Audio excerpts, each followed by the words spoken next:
paid $3.50 to stream it. It does look good though in HD. Well, I wouldn't know that. Oh yeah. I mean, I've seen it in Blu-ray quality, just not for my eyes. If that makes any sense. Yeah. You ripped the Blu-ray to a VHS, and then That's really the way to do it. The lo-fi method.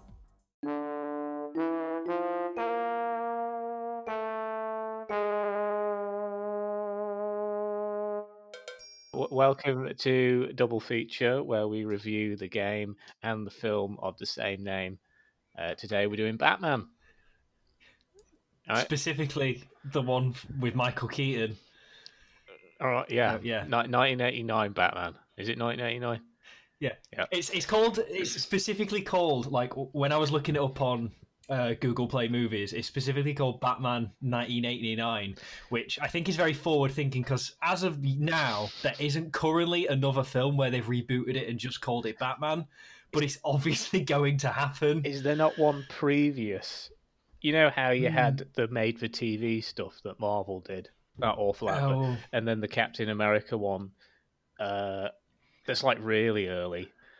Was there one of Batman? I don't, because I think the Adam West one's got a name. It's not just called Batman, that one. Well, it's just referred to as Batman 66, isn't it?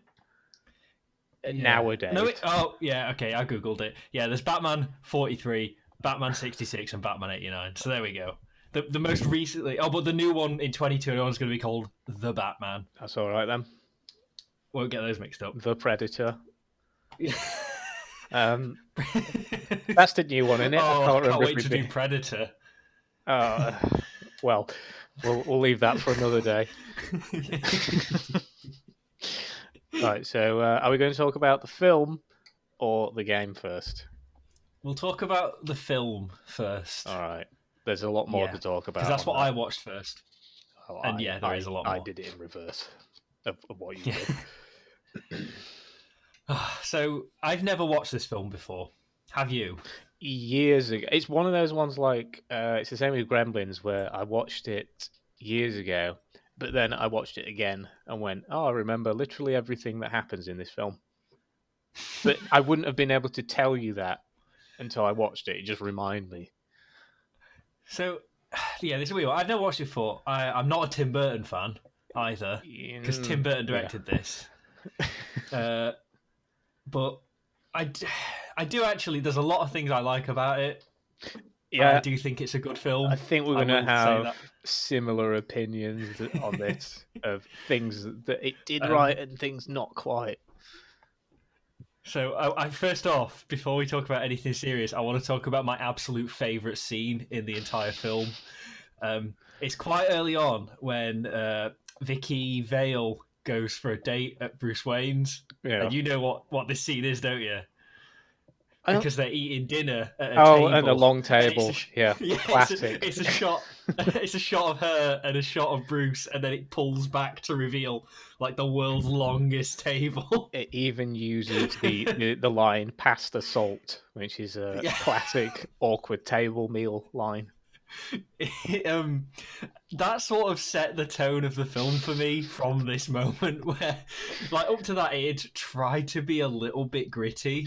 Well, it's weird because I forgot his name now. Michael Keaton. Like the beginning, it sets it up that he's meant to be this sort of oddball figure where he, for some reason, says he's not Bruce Wayne for no reason. Yeah, and then they're saying, these millionaires, they're weird. And then it sort of forgets that that's the eccentric personality because he's Batman and he doesn't need to be eccentric as Bruce Wayne. Yeah, he's already got his little character thing that he is literally Batman in his spare time. No one watches a Batman film for Bruce Wayne. Yeah. And to be fair, I can't get over Michael Keaton with a perm. Because I've never seen anything he's done because there's sort of the old days of Michael Keaton, like around this era, and then his career vanished, and then there was like the recent ones like Birdman and The Founder, and he doesn't look any different other than he's not got the hair anymore. It was really It's so jarring. bizarre. It was, The Irishman. I thought it was like that, where it was uncanny valley CGI, but it was his real face, and it didn't look right. Because the It's only other yeah, films, he's in Beetlejuice, but he's made up to look awful in yeah, that. yeah. So yeah, Jack Nicholson as the Joker. That's a weird one. It was actually it's Bob Kane, isn't it? That was the creator of Batman. Bob I get Bob Kane and Dean Kane. and Bill Finger. Yeah, Yeah, but on no, the Dean Kane was a bad Superman. Superman. How dare you? Anyway, yeah, he specifically in the bonus features that I watched, he specifically wanted Jack Nicholson. He said no one else could do that but Jack Nicholson. I mean, I don't know if it was a weird choice because if you look at the previous person that had done it, Cesar Romero, you can tell he's taking his cues from that. It's very similar to the Cesar Romero Batman, Joker even.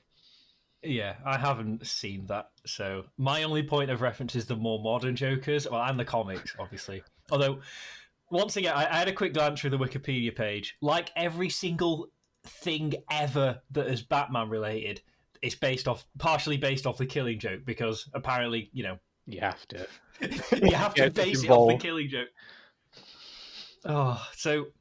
But weirdly, I've never actually read The Killing Joke. I thought you'd read it. I probably should. I was tempted to.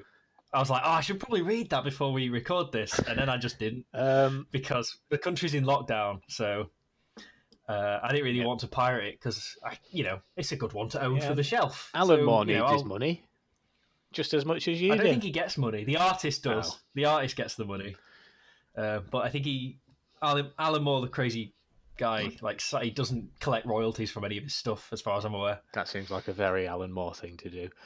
Yeah, I thought he did it with his films, though. I thought he just went, I don't approve of this, but I will take the money. Maybe. I know he gives, specifically Watchmen, all of the graphic novel stuff goes to the artist, that's lucrative, because that's it's forever in the top 10 selling graphic novels. And to be fair... so I've gone on a bit of a tangent. No, carry on. You carry on your tangent. To be fair, he's written that's more than just comic speech bubbles, isn't it? He's written 4 pages in that. That's almost a book. Yeah, it's a picture book. But yeah, so I was just going to wind it back to Jack Nicholson as Joker. Realistically, I don't really. So that I don't watch a lot of films. Yeah, I was thinking that when I was watching. What Jack Nicholson film have you seen? I think this might be the first Jack Nicholson film I've ever seen. I nearly watched Mars Attacks earlier today, and that would have been my second one. But... 2 in a day, and both Tim Burton as well. I know. I don't want another film to watch, and I was like, Mars Attacks on the DVD shelf. She's like, no, you picked a film. We'll watch you some at Disney. Like, ugh. So Mars Attacks will wait for another day. Well, but yeah, not watched any Jack Nicholson films, so I have no context at all for his Joker performance. It was fine, but the character's weird.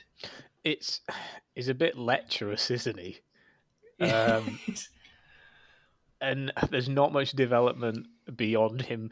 I mean, it literally starts with him being what's his name? Jack something. With an N. Yeah. No, it's no. Is it? Oh no, this is going to kill me now. But yeah. Anyway, he starts off as a bad man. Yeah, but then there's that mirror scene, and which I remember from The Simpsons when Lisa gets braces, and but then he shoots that guy in the penthouse, and then he goes, "I'm the Joker," and that's it. That's the setup to him being the Joker. No. Earlier in that penthouse, he's holding a deck of cards, and he has a Joker card. And then the Joker card has a bullet hole or something in it as well. And it looks like Jack Nicholson as the Joker as well, which is some great foreshadowing. Yeah, so it's so bizarre in that they went, we need to do a sort of an origin story for him, but also not at all. Yeah, it follows the Killing Joke, but halfway through it. It's just like we just want the payoff, but none of the setup. Like, why is he go from sort of a bad man to really evil? Well, he gets kicked into a pool of acid. Okay, so he just wants revenge against Batman. No, actually, he just wants to kill everyone, and Batman's like the secondary mission. Okay. And then it's over this woman, and then that woman dies. She's not really Off-screen. integral, yeah. And then he gets interested in another woman, so he's just sort of chasing skirt throughout the entire film, but on a quite a large scale. Oh God, yeah. I want to go through that. So yeah, his original girlfriend, who's not developed. She had a name, but it's gone. She had no development as a character whatsoever, other than he went, "I've changed." So he got Vicky Vale sat down at that museum. He like baited her to the museum, gave her a gas mask. Well, we'll talk about that in a bit as well. Oh God. But yeah, but then he brings his girlfriend along, and he's like, "Oh, I've changed her, and she's wearing a mask." And then the mask comes away, and she's just got like a slightly bad complexion. Yeah. That's Phantom of the Opera syndrome. That I don't know if you've ever seen Phantom of the Opera. I know the trope. Yeah, the Gerard Butler one. Yeah, where he goes, "Don't look at me, I'm hideous." But no, you're quite Hollywood hideous. Yeah, but we'd seen her as attractive already, and now she's just got a bit of. I was expecting that he'd given her his smile, yeah, and that would have maybe worked better. But it's just like I just like turned to my wife and was just like, "What? That's not not scary." I wanted like body horror or something. What age rating was it? Batman? Probably a 12. It's got a bit of swearing in it. I know that. Yeah, there's dick and bitch. Oh, yeah. So I've ooh. That's my fill for today. No more film for me. I don't. Wikipedia doesn't have the age rating. That's handy. Well, I don't have. You have the DVD. Come on, recall the cover. I'm plugged in though. I'm jacked in. I can't leave. It's okay. Google's gonna hook me up. Images. It's a 15. Really? Yeah. That's a gamble, isn't it? Why? It does not suit a 15 in the tone. There's no like, because it's always like even violence doesn't make a 15 nowadays. It's the only thing that affects age ratings really is the F word and nudity. I think. Yeah, wasn't Joker a 15, or was that 12? I think Joker. Oh no. Oh God. I think it's a 15.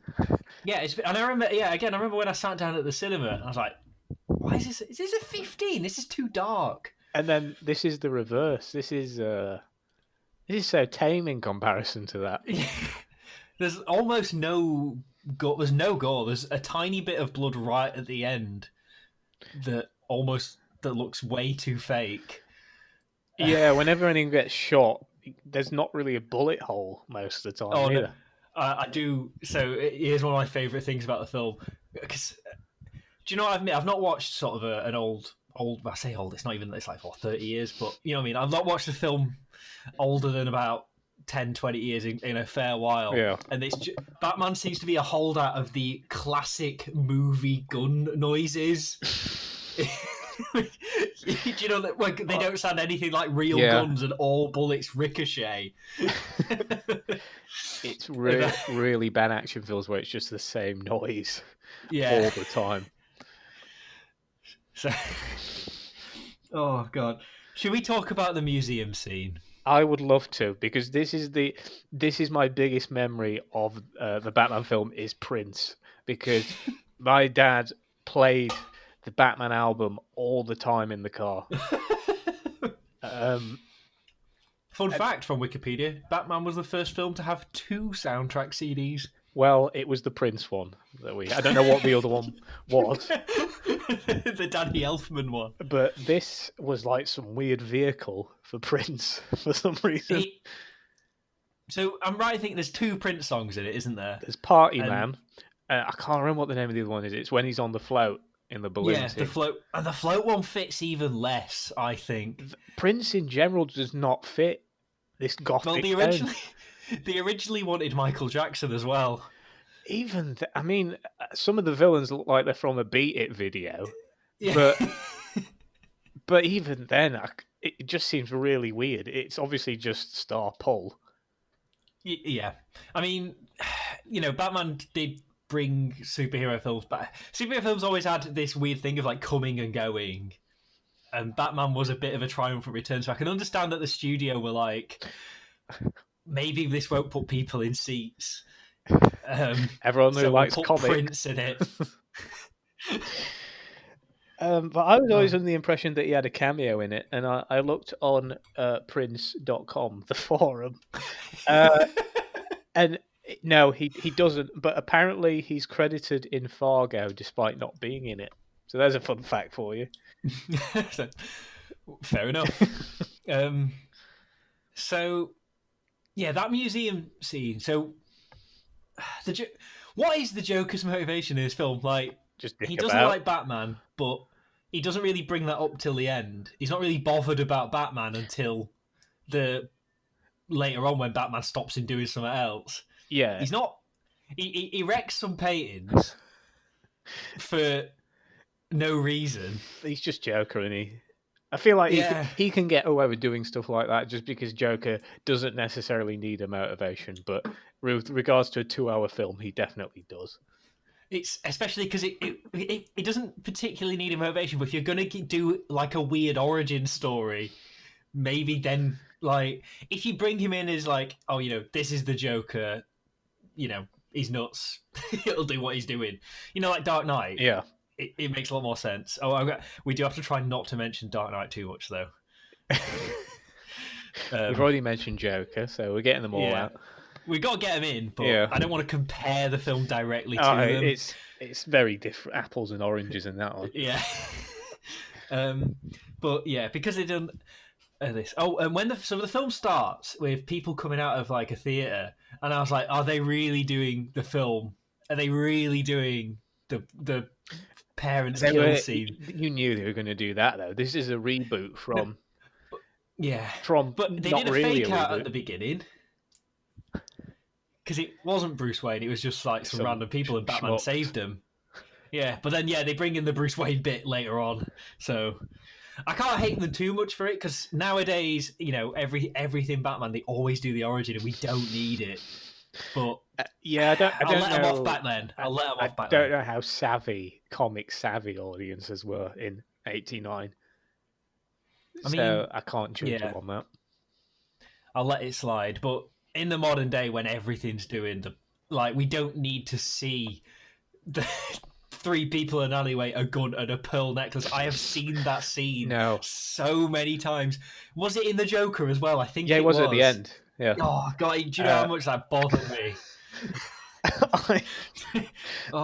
I want a film festival where it's just all the greatest directors doing their rendition of that scene. I mean, they can. I'm not going to watch it. I've seen it. I don't need it anymore. I want David Lynch to do his take on that. It takes 6 hours and it's in black and white. I'll let David Lynch do it. All right, I'll let you off. And only if you get like all the proper nuts directors. David Lynch. What's his face? Yeah, get a Mark Taika Waititi. I guess. Do it. I guess he's busy making shitloads of money though, isn't he? Yeah, he is. Right. Where's my notes? What were other things in this film? Billy D. Williams. Now this is so I've not seen any of these. There's 4 Batman films that you can call like the Tim Burton era, even though he had nothing to do with the last one. Yeah. But then it's that he started that era and it ended with Batman Forever. Did he do Forever as well? Oh, Batman. Ended with Batman. No, he didn't. Right. There's Batman. Batman Returns. Batman and Robin. Yeah. Oh, it's Forever. Batman Forever's the third one, and then Batman and Robin. He was like a producer on the third one, and then Batman Forever he had literally nothing to do with. But it's of that era, even though it doesn't even have Michael Keaton in it, does it? No, it's Val Kilmer and then George Clooney. Jesus Christ, that's something to look forward to. But anyway, that era of film, those 4 films, they are like sequels, and I've not seen any of them. But I do remember that, isn't it Tommy Lee Jones's Two-Face? Yeah. Now, my comic knowledge, I'm not a huge Batman fan, but we all know Harvey Dent is Two-Face, right? I wouldn't. How did they get around this? I wouldn't because worry they about put it. Billy D. Williams as Harvey Dent. The thing is, he's so forgettable in that film. He didn't need to be in it. And I understand what they just wanted to, I guess it was, like a bit of a sequel hook or something. Like, we'll bring him back as Two-Face later. But then they just didn't. He's got about 5 lines in that entire film, if that. And they could all have been cut because it's just they're not his lines. It's just him bouncing off Commissioner Gordon. Yeah. Like, realistically. Yeah, and then he has a letter from Batman at the end. And again, that could be Commissioner Gordon quite easily. Yeah, he doesn't need to be in it at all. I'm sure he was happy. I did read a thing where Billy D. Williams was really disappointed that they didn't ask him to come back. But I mean, he's just he'll take any work. So. It got him out of the house, bless him. So I can understand why he'd be upset that he wasn't asked back. Yeah, what did he do between this and that episode of Scrubs that he was on? I can't picture him. I can't picture Billy D. Williams as Two-Face at all. It's just the voice. You just think Lando, that weird lilting voice. It's. I mean, I've not seen Tommy Lee Jones do it. He's probably fine. He's Tommy Lee Jones. He'll do all right. Yeah.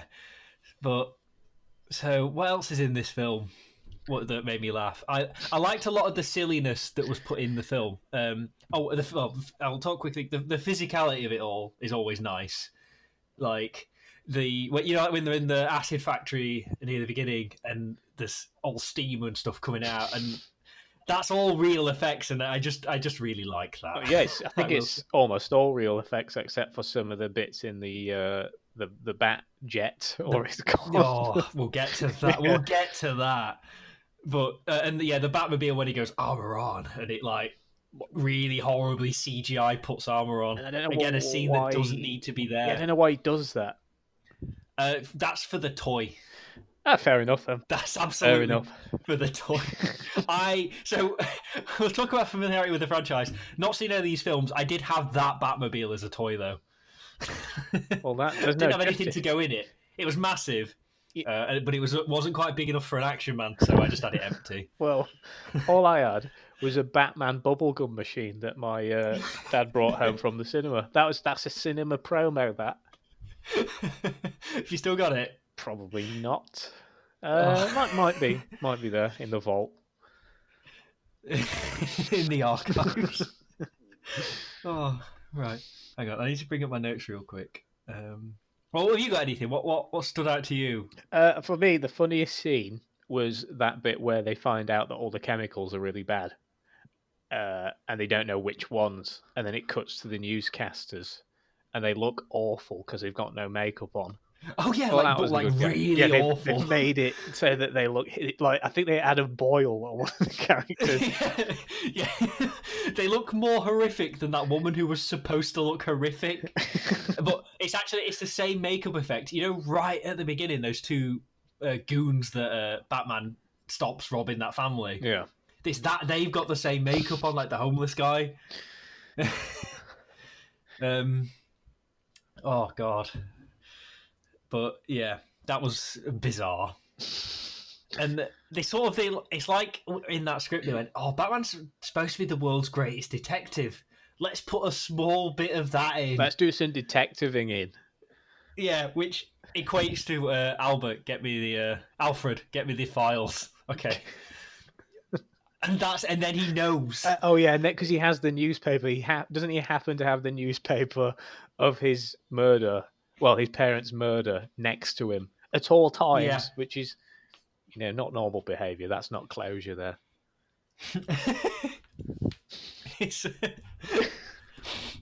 Oh God! Right. So another thing that I noticed. So I was on about like the physicality of the sets. The Batman suit for its time is quite good. Can't move his neck though, can he? He always has to turn his whole body. That was a big problem that they had. That's because Christopher Nolan specifically wanted it so that you could move the neck.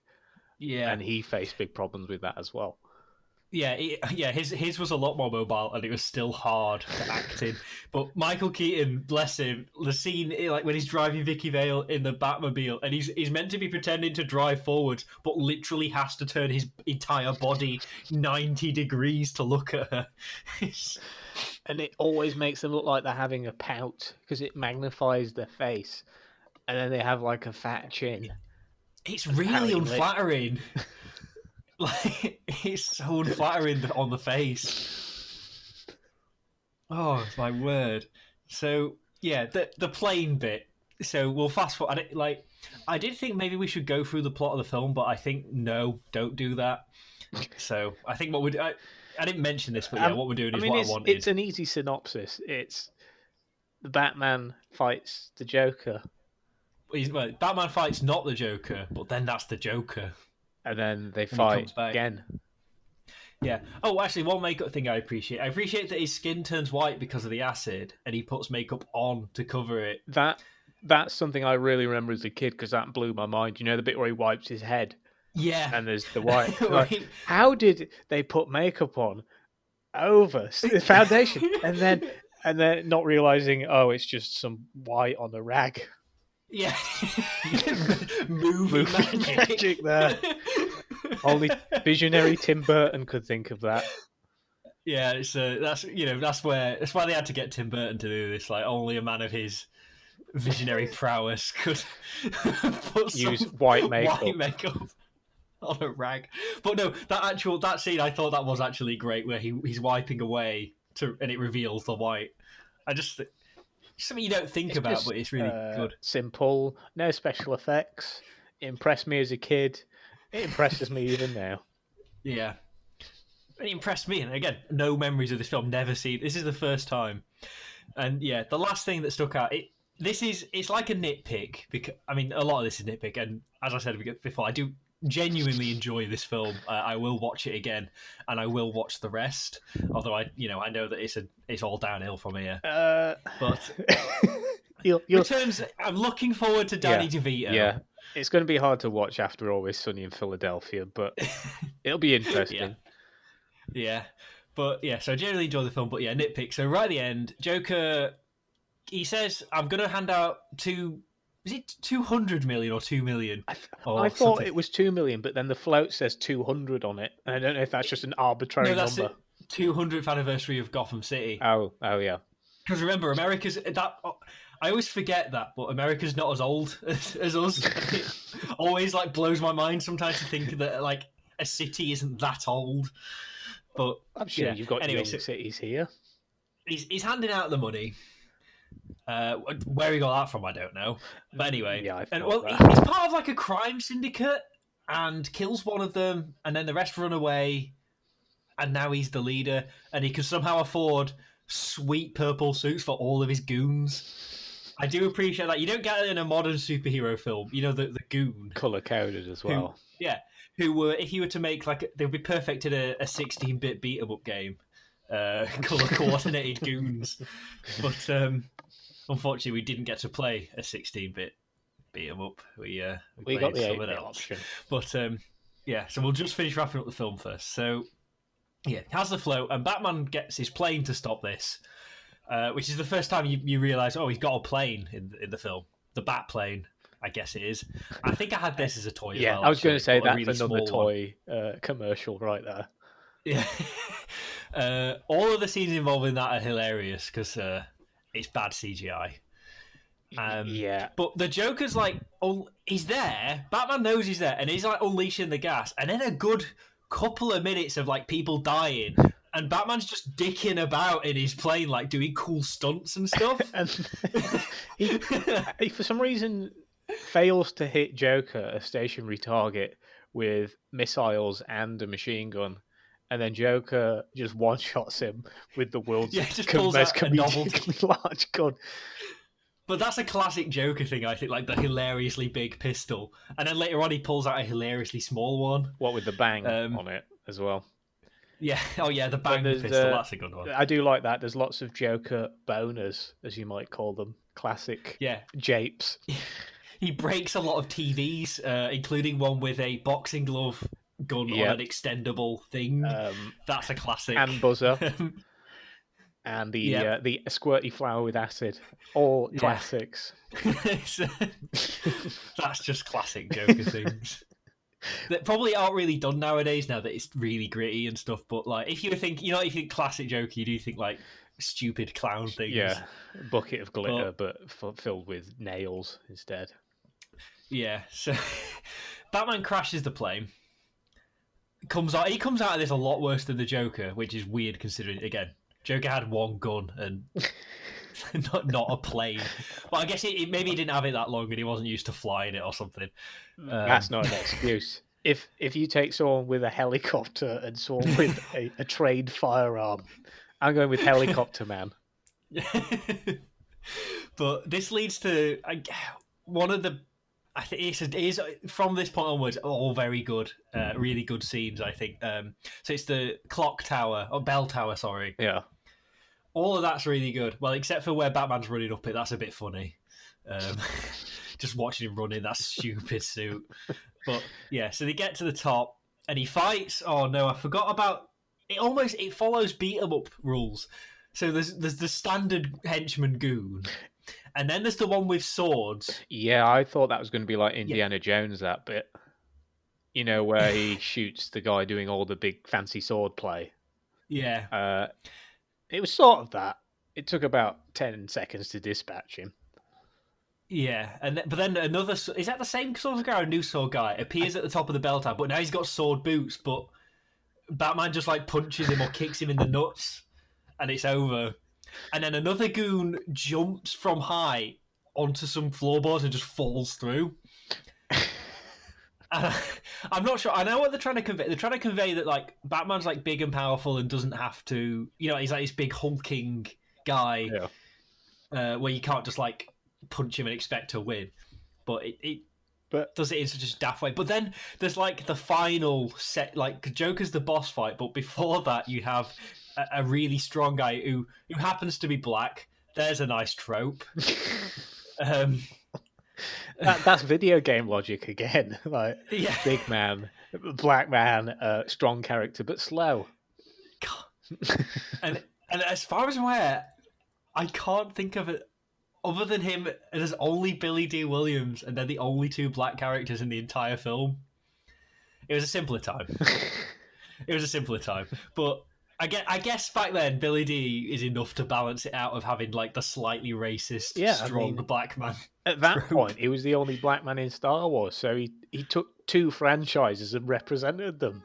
Yeah, true. But anyway, so yeah, has the fight against the big black man, kicks him off the thing, and then we get the Joker comes out. What do you think to this bit where he's dancing? I like the bit where he says you wouldn't hit a man with glasses. That's genius. Oh, and now, so there's a lot of things I like, but I don't know about you. You tell me. I feel like I speak too much, but you tell me. What do you think to the fact that Joker says the line something like, "Would you make a deal with the devil under the moonlight? Ever dance with the devil under the pale moonlight?" Yeah, that seems like a forced, like to put some recall into it and call back into the film, and it is literally forced because he goes, "Yeah, I don't know what that means. I just say it whenever I'm about to kill someone."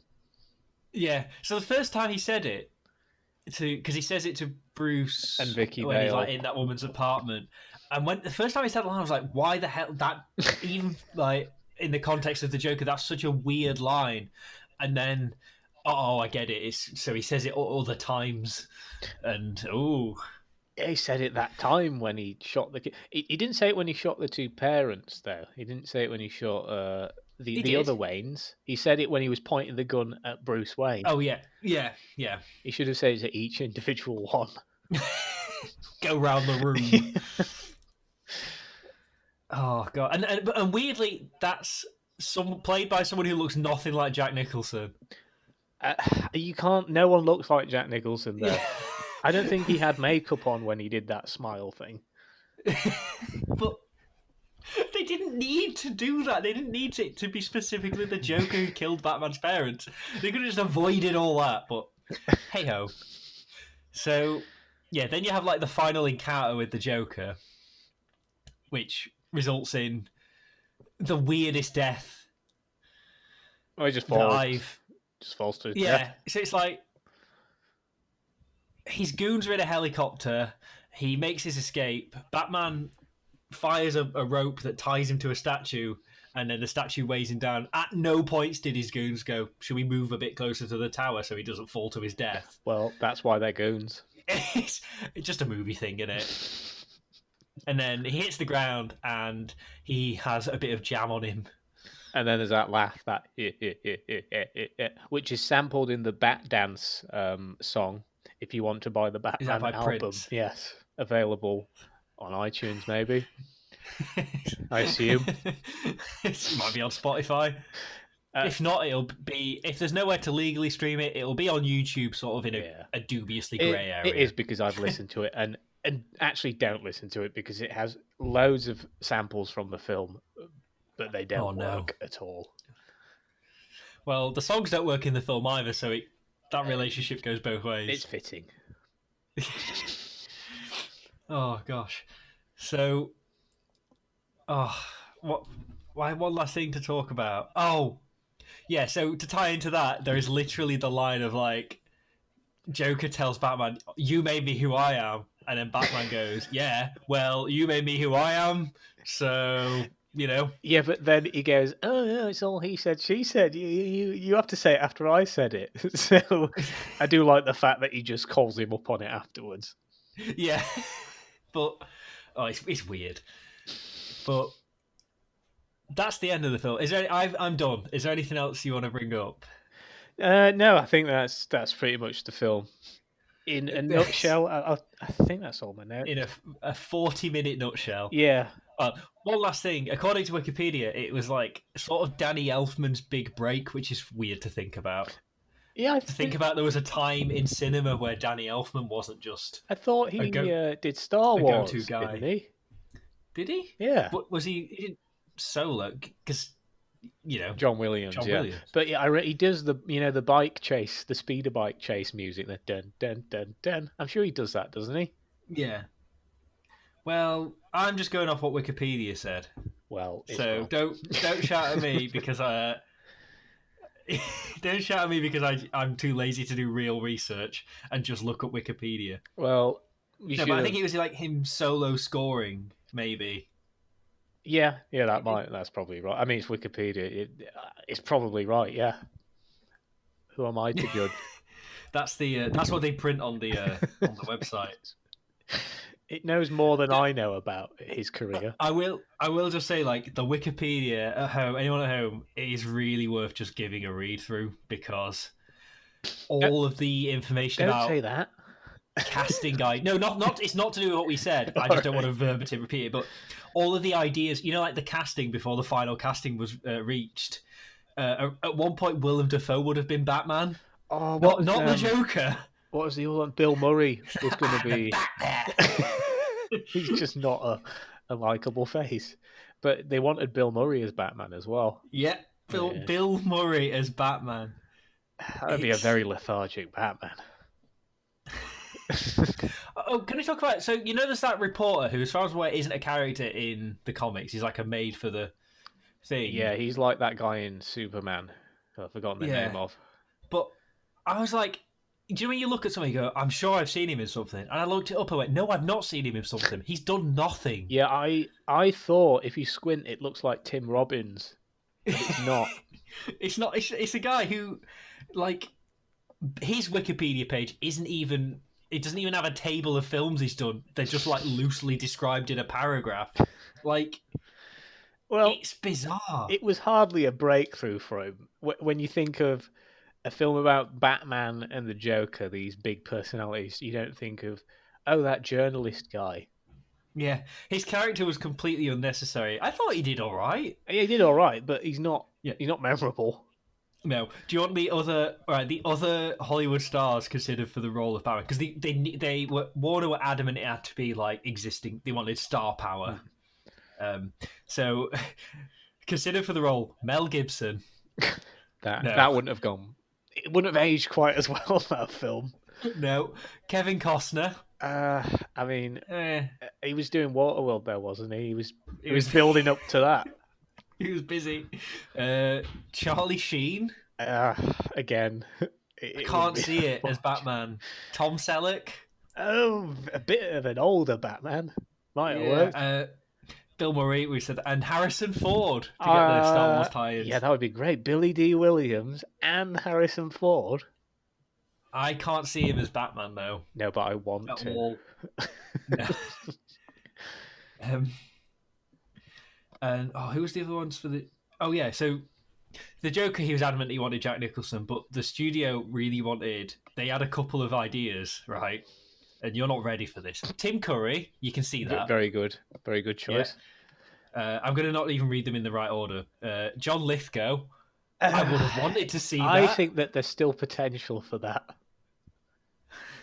I want John Lithgow as the Joker for the... And then this film would have been the true tentpole of people whose careers died and come back in the 2010s.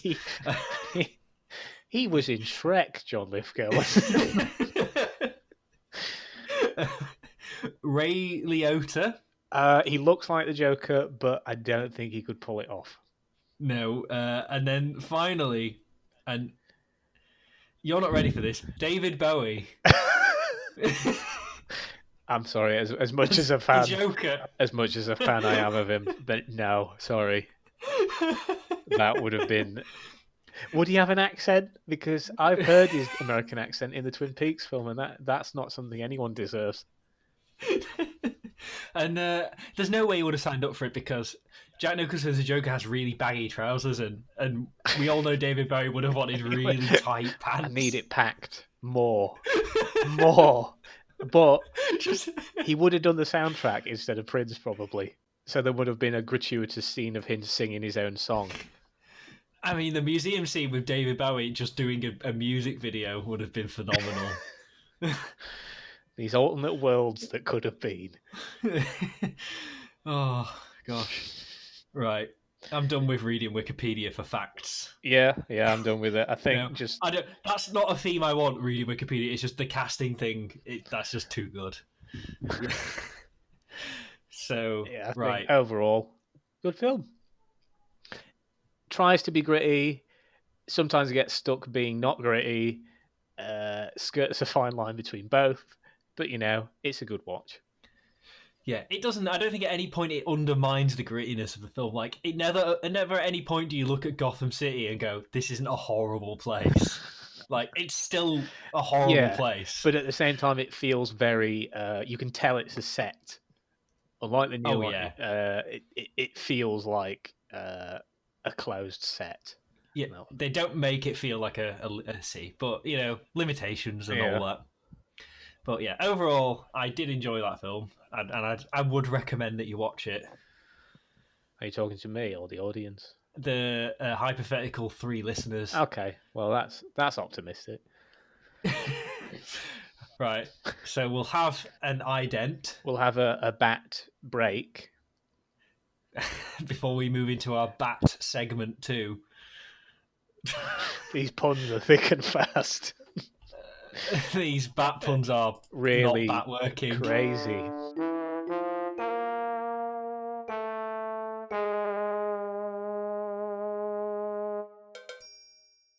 So there was a couple of different tying games for this. Boy, are there a couple of different, not just tying games, but games called Batman. Yeah.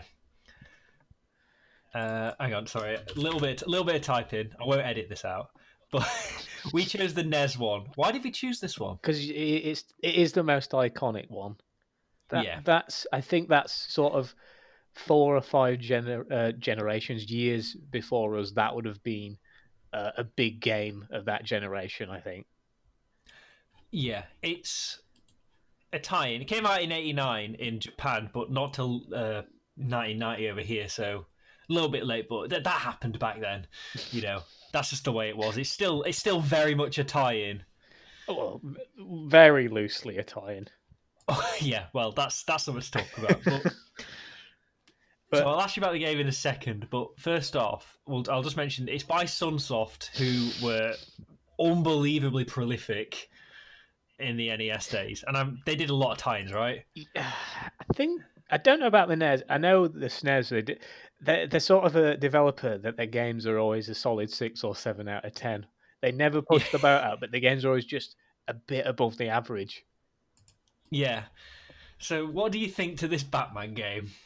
Well, I like Mega Man games, so I did enjoy it too. I enjoyed 80% of the game. You're good at Mega Man games. Let's get that in there as well. I'm tolerant of them. You're significantly better than me. No one's good at Mega Man games. You just have to tolerate them. And I will just say, unlike Mega Man, it does have unlimited continues.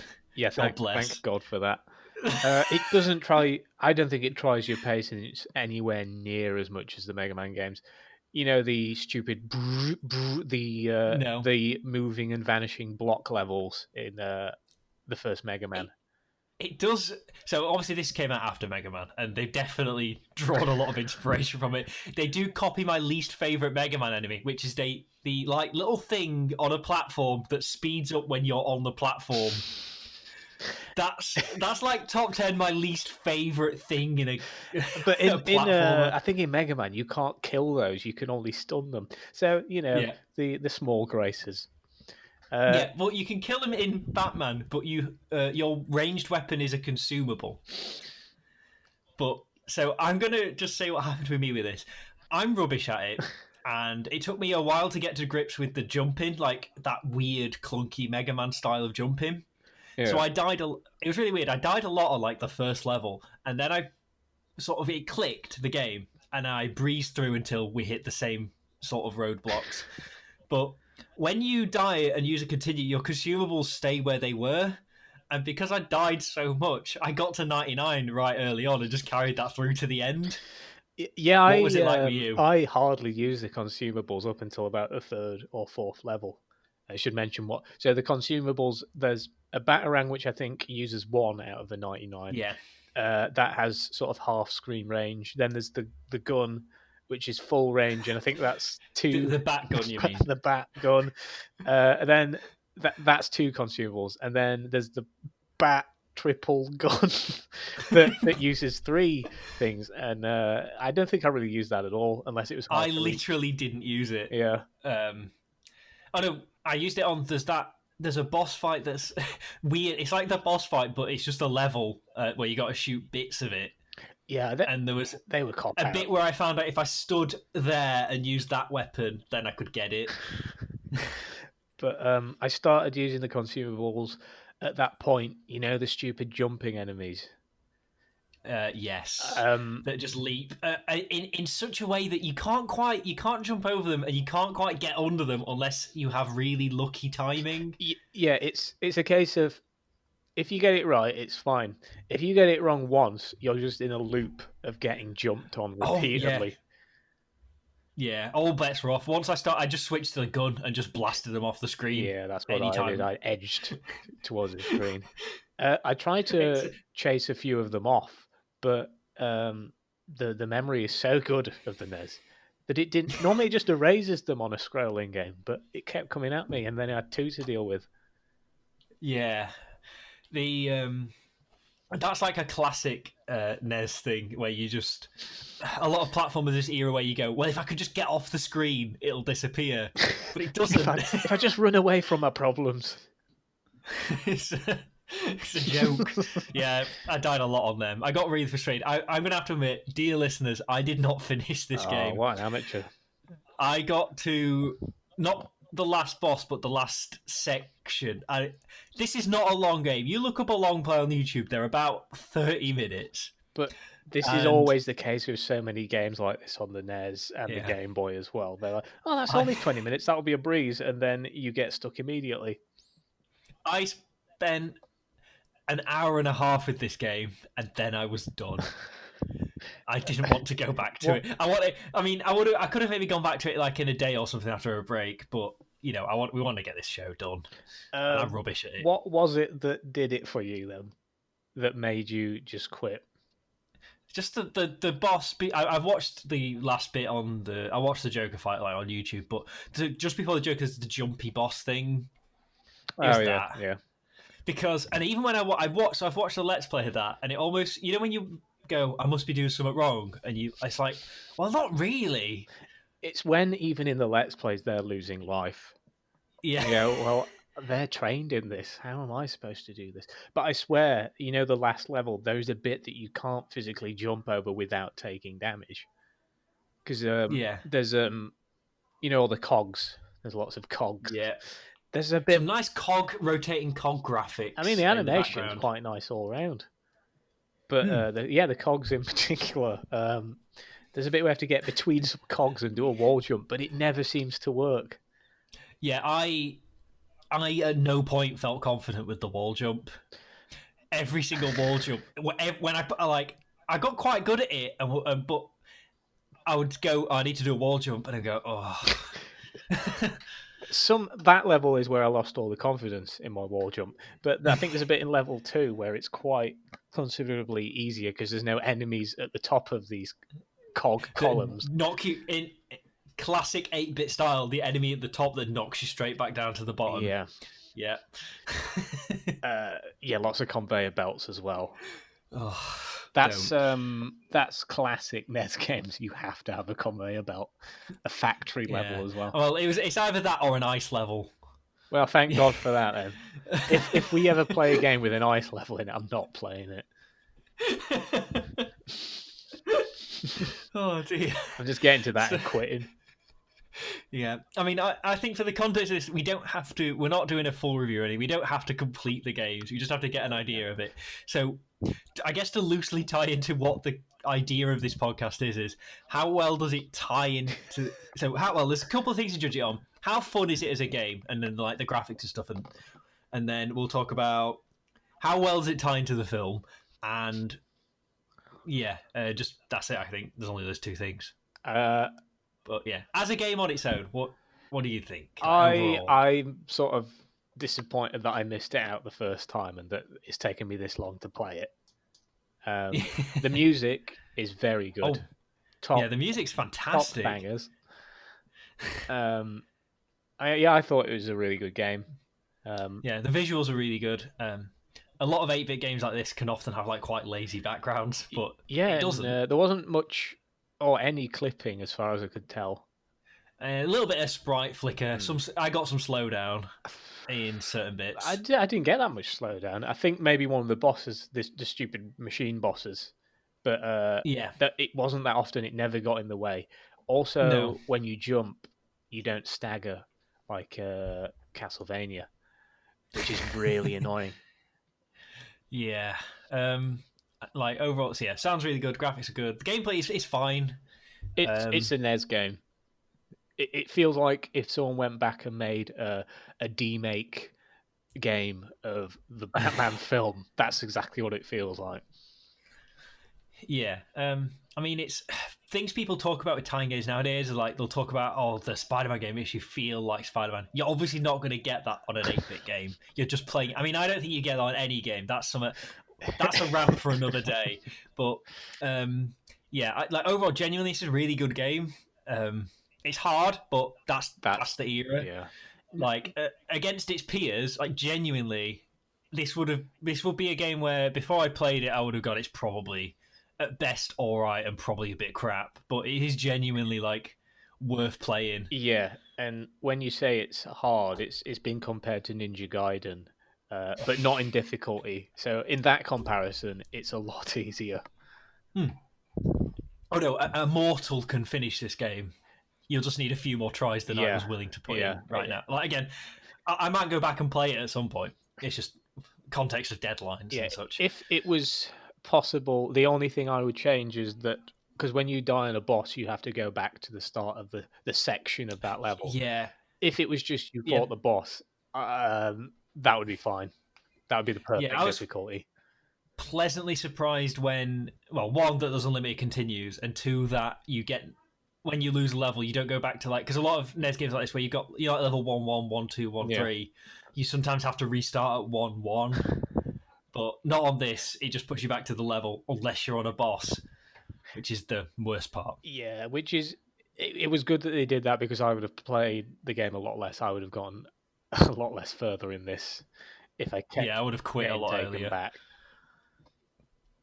Although, actually, do you know what? I've just had a thought. I think it's a product of the design that you go back because your consumables don't reset. You would, if you didn't go back a level when you lost to a boss, you could run out.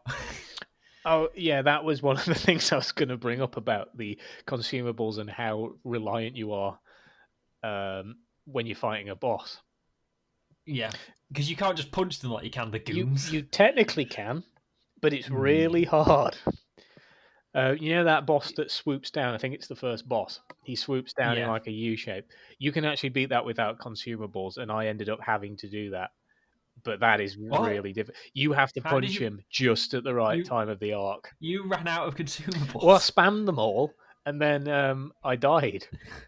So I had another Oh. life left. Oh no, that's a bit of So- an issue. Yeah, I had loads of consumables by that point because, again, like I said, I messed up. But yeah, I was really confused when because I got to that boss and I remember a text from you saying the final boss was hard, but I think I'd got it in my head that you said all the bosses are hard, and I literally just saw the boss, smashed the A button, and then it died. It did one swoop and I killed it. Like, it has so little health. Yeah, it's there was only a few bosses, and the last one is the one that I struggled with the most. But you can spam a lot of the bosses with just 99 batarangs. Yeah. Oh, so last bit, I've got the Wikipedia page open. The guns are actually officially called Batarang, the Bat Disc, and the Bat Spear Gun. Because he has, if you remember, he has a spear gun in the film. Oh yeah, he shoots it to two sides, doesn't he? And then and then hangs the guy in the chemical plant. It's just a gun, though. It's just a normal gun, isn't it? Yeah, weird that there's no grapple in this game as well. That you think that's quite a big mechanic. I'm glad they didn't. No, that's more a 16-bit mechanic for me. Batman Returns has it on the Master System. Oh no, it's not completely awful. It just feels like when you select the bungee on Worms. I've only played Batman Returns on the Game Gear, which is sort of, it's a Game Gear title, so it's quite unplayable. Just from the motion blur on the screen, like, because it's so dark, the color palette. I mean, yeah, some games on the Game Gear are fine, but that because the color palette is grey and black basically, combined with the motion blur of that screen, it's hard. But it'd be interesting to see what the 16-bit version of this game is like, the Mega Drive one, because apparently it's more similar to the film, which brings me to the second part. How similar is this to the film, Josh? Right, well, there's some cutscenes. There are three. I think there are three cutscenes in this entire game. One does the quote, "The ever dance with the devil in the pale moonlight." Yeah. One of them has a picture of the Joker's face, and then I think there's a cutscene of him going to the big tower, the bell tower. Yeah, that's about all you will get with regards to the film. It. Well, there's actually some nice cutscenes of the Batmobile with a rolling road. Yeah, they were quite impressive. To see cutscenes on the NES as well. Yeah, that's quite good. But those cutscenes are all that ties it into the film, really. Like, the levels are probably based off. Like, I can see that one of the levels is definitely the acid place. Well, they all look like a factory, every single level. Yeah. I couldn't tell you which one is meant to be the chemical plant thing, but obviously one of them will be. Yeah, I don't know if this was a game that they were making before the film came out, and then they went put the film license on it, because Batman games were coming out quite often at this time. Yeah, it was a popular thing to license, and DC were just happy to get some money because comics were not doing well at this point. The industry, so licensing out was a good way to get some money. Yeah, boy did they. Yeah, so I've got the description up here. The levels are Gotham City streets, Axis chemical plant, Gotham sewers, gotta have a sewer level, mysterious laboratory, just the bell tower. Just like the film, the mysterious laboratory. You always have to have that in a film license, sort of a wild card bit that is nothing to do with the film, just to Yeah. bulk it out a bit. So, as a tie into a film, it almost fails because it's. It fails utterly. If I was to tell you the synopsis of that film based on the game, yeah, I'd just say that the Joker is a knobhead, and that would be it. Yeah, I mean, you can't be too harsh on like an NES game because there's only so much they can do. But you know, a bit of text wouldn't go amiss. At least every level, maybe. You know what? Knowing the NES game, it's all in the manual, isn't it? I don't have the manual. It's probably got the story in the manual, and because it's Sunsoft, it'll be very badly translated. Probably. But do you know the other games that Sunsoft made? There's some on the top of my it's on the tip of my tongue. There's something that they made that's good that I remember, or no, that you like. The Herbariques series, the Herbariques puzzle game series. Oh, Papuito and Papoon. And there's actually two more. There's a racing one and a Smash Brothers style one, which I didn't realise. They made Addams Family on the NES as well. One of them. All right. Don't ask me which they made one. Fester's Quest as well, which is meant to be awful. Oh no, have we got to do Addams Family at some point? Addams Family is a perfectly average game. Okay, what about the film? I've seen neither. I can't. Well, we'll play the pinball machine, the best-selling pinball machine of all time as well. There's a fun fact for you. Yeah. Oh God, I'm not looking forward. Why? Do we have an idea for what we should do next? Doom, maybe. What we would do? Oh yeah. So, dearest listeners, we're not just doing games based on movies. We're going to do it the other way around as well, and probably alternate. I'm looking forward to Street Fighter the movie. That's my big one. That's a triple bill in that because there's the game, the movie, and then the game of the movie. And I almost have to do no homework on that because I've seen that film loads of times. Yeah, I have seen the film. That's might be the only instance where I have played the game and seen the film for all of them. What a game! I've only played it briefly, but it's a fighting game. There's not so much to it. Yeah. But so yeah, we'll do Doom. Which Doom should we play? So I've got apologies. There's going to be a little bit of typing. Doom movie, because off the top of my head, it came out alongside or recently to do with Doom 3. Well, no, 2005. Wow. I was miles off. Well, there's no Doom game that came out in that period. Daikatana would make more sense. Yeah. So I guess what does the plot tie into the most? It's just going to be Doom. It's going to be Doom 1, isn't it? We've got to play Doom 1. Yeah, and I did play that, but I'll talk about that next time. I was looking forward to Doom 3, but it's going to mostly follow because Doom 3 is very much a horror game, and Doom, the film, is not a horror film, is it? It's just balls to the wall action. I mean, when you've got Dwayne "The Rock" Johnson in your film, is that only Carl Urban in it? Yeah. Well, there you go. Your boy Carl, his career came back. So yeah, we'll play Doom once again, right? Listeners, I'm going to make a thing. I might finish Doom. I will not finish it without looking up a walkthrough though, because key cards. Yes. I don't. I'm not even going to promise that I'll finish Doom. I might do a chapter, and then call it a day. I'll play Can we still download the shareware for free? I'll play that. The shareware version. I guess. Yeah, you just play the first chapter. That's the shareware version. So yeah, I look forward to that. It'll come out when we decide. Yeah. Obviously, the entire country's in lockdown, so we've got loads of time on our hands. Yeah, but all in a way, almost no time for watching the film Doom. You've got to make time to watch the film Doom. Oh yeah, I haven't got that film. Oh. Don't worry, there's a copy at the shop. Okay, we're all right then. So we're gonna have to share that. That'll be my exercise quotient for that day. Yeah, filling your government mandated exercise.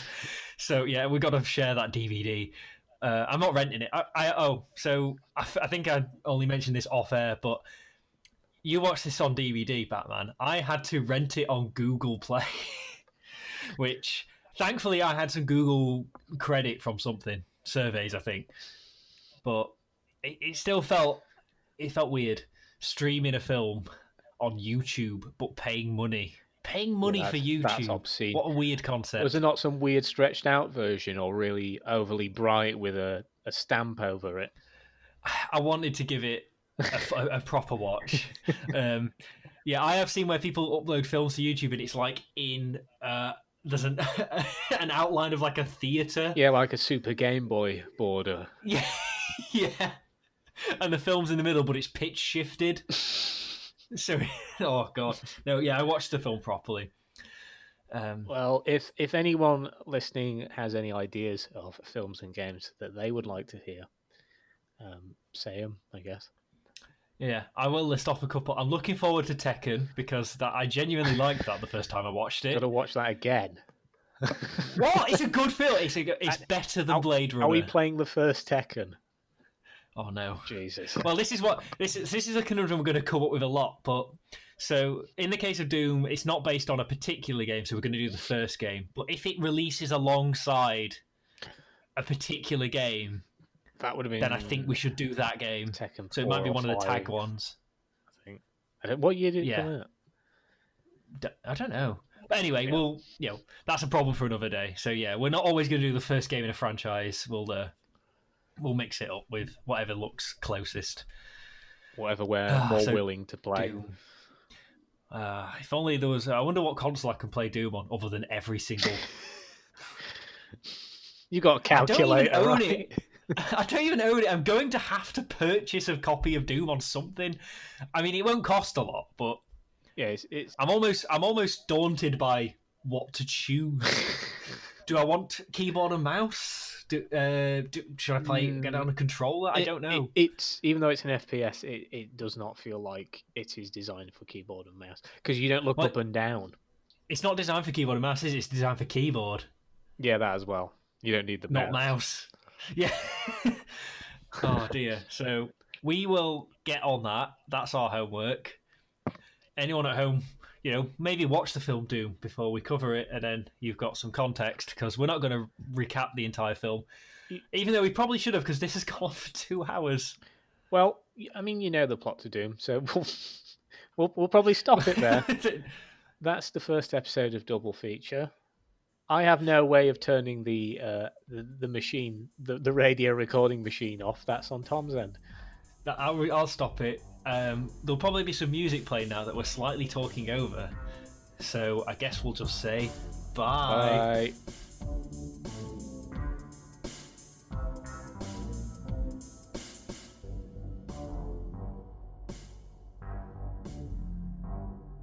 Should we need an intro? I'll make an intro. It'll just be some shit I've cobbled together. I mean the words that come after that bit. Yeah. 3, 2, 1. That's not an intro you just counted. That's how the news does it. Right.